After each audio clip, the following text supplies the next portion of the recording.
Bad News Brown breaking this ish down.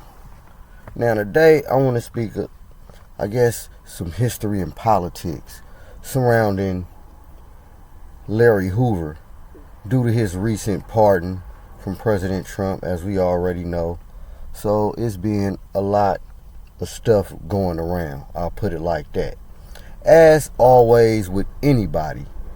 But there's a point I want to make in particular when it comes to this internet age we living in and how it applies to back then when it comes to information, because this is the information age. Remember, it's not the financial age. They didn't call it the technology age. None of that. They called it the information age for a reason. And as you see with this whole social media, that's what it's all about now. But that's what it's really been all about. So this just makes me think, with surrounding all of the talk on Larry Hoover, it just reminds me of COINTELPRO, misinformation. And regardless of what the talk is, whether it's true or not, we can see how misinformation, when you just throw it into the frequency, the airwaves, how a lot of times it can scramble things. I'm going to put it like that. But, and not only just him, just the city of Chicago, period, because as you may know, Chicago was one of them fiercest cities in America. They got their own street politics since back in the 60s. So LA and Chicago, them one of them cities that pretty much started gangs. They had gangs in the 50s. And in my opinion, the structures that's in place now tended to organize the gangs that they had in them cities, because these are very big cities, metropolitan cities. It's pretty much the second or third biggest city in America, damn near. I know Houston in there somehow, but for the most part, LA, Chicago. So Larry Hoover came up out of that, and as we know, he's one of the co-founders of Growth and Development, are known as the Gangster Disciples.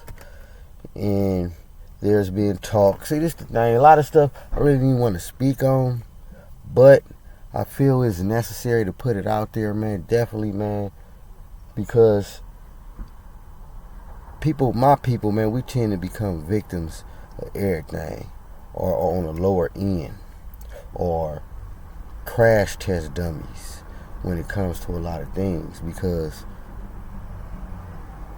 your ignorance is going to be used against you regardless of who you are. So, and it seems like it's been a hidden hand for a long time now, and that's been pushing to keep us ignorant. But at the same time, you got access to everything. But I ain't about to get into that.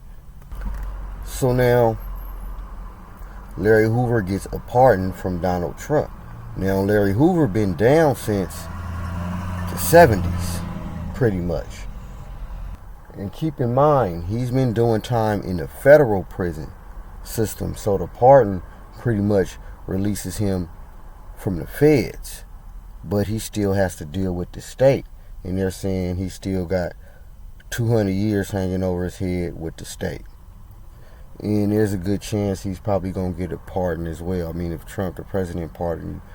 Now, all because of this happened, since this happened, now all of a sudden there's been talk about, there's some paperwork on him. And the paperwork was when he was 18 or whatever.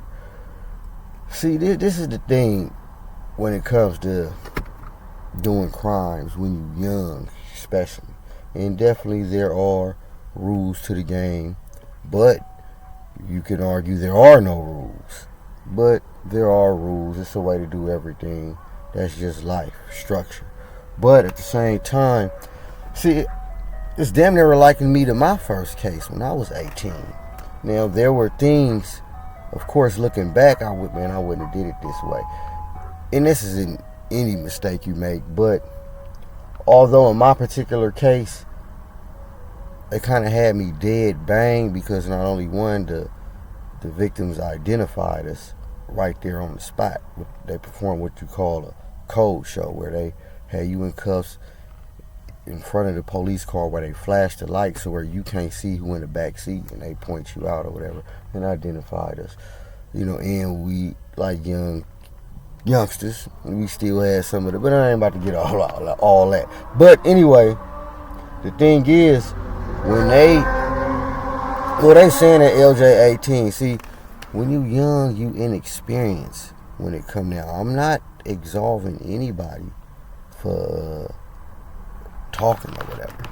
You know what I'm saying? But if you tell on yourself, and that's pretty much what I'm getting at. You pretty much told on yourself, in that particular case. But I really think that's misinformation.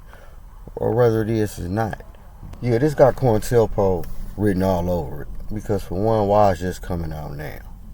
After all these years, why is just coming out now?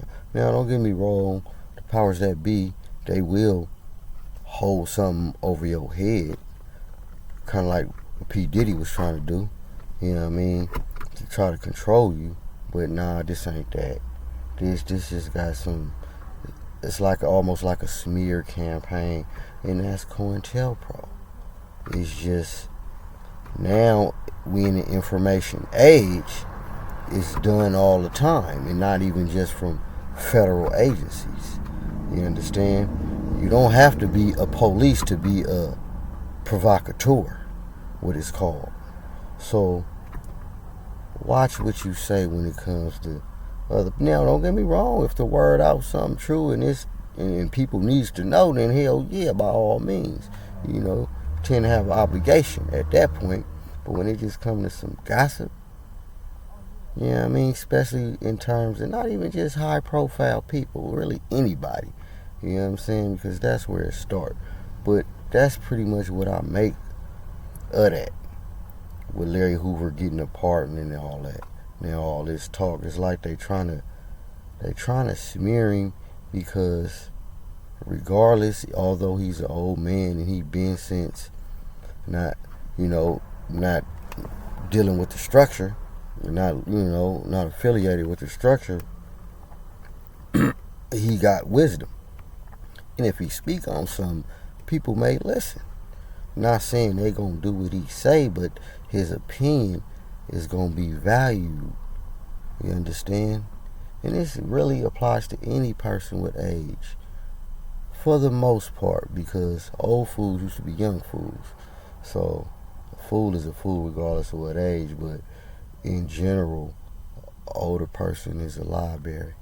That's why when they say an elder died, it's like a library got burnt.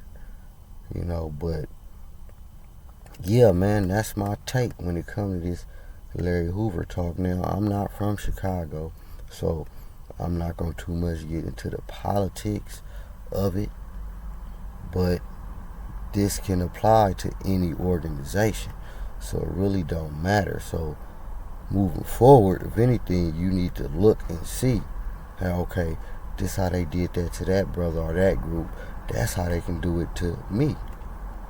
Whether if you involved in something or not, legal or illegal. You understand? Because you don't know what out there or what's the motive. That's why they say especially a black man just taking care of his family is a act of defiance.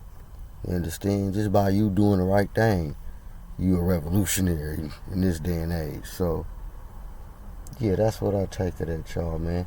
So y'all, man, pay attention. And again, back then it was alive and well.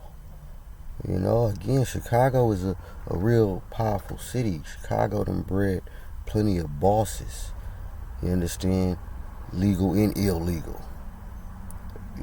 Fred Hampton, the Chicago chapter of the Black Panther Party, real powerful constituent. And back then, I remember there was some misinformation to try to get the Panther organization to clash with one of the big gangs in Chicago. I forget who it was. It wasn't the Disciples, I don't think. I think it was the P-Stones, Jeff Fort and them. And then you see that old school footage of, I believe it was Fort and them, they marching up under the Chicago L train system. And you see Fort walking, the youngster, And then behind him, you could see hella people, hella cats, as far as the eye can see. And it was all walking to meet up, I believe it was with the Panthers. Because it was both. But I forget exactly who that footage was. And then they had a treaty. You understand? You know, a truce or whatever. Like, we're not about to get into no thing. So, that's all that you got to watch out for, man. Misinformation. For the most part. But that's what that rings to me. That's what this rings to me. You know, a primitive attempt to try to discredit him, although he's old, and he's not involved. But since he's old and wise, people are going to listen to what he has to say. I'm not saying they're going to do what he say, but of course, because he's not involved in the politics like that, but they definitely going to value his opinion. So that's what I take it at, and that's what you should take it at right now. Yeah, another attempt to try to ruin another black man, bring another black man down while trying to expose him for something he did when he was 18. And it ain't like he did something just horrendous and terrible. They trying to say he pretty much told, I guess he got jumped or some ops pulled on. He was 18. So, and again, I'm not excusing not following certain rules of the game, but just stay aware of the tricks and traps that's out here geared to swipe you up, because there's plenty of them. And if you don't know, you will be indirectly a participant in it, whether against your own self or somebody else. But that's it, and that's all right now, man. Bad News Brown breaking this shit down, man. Go ahead and subscribe, hit that like button. I'm definitely gonna be back with some more of it. Peace.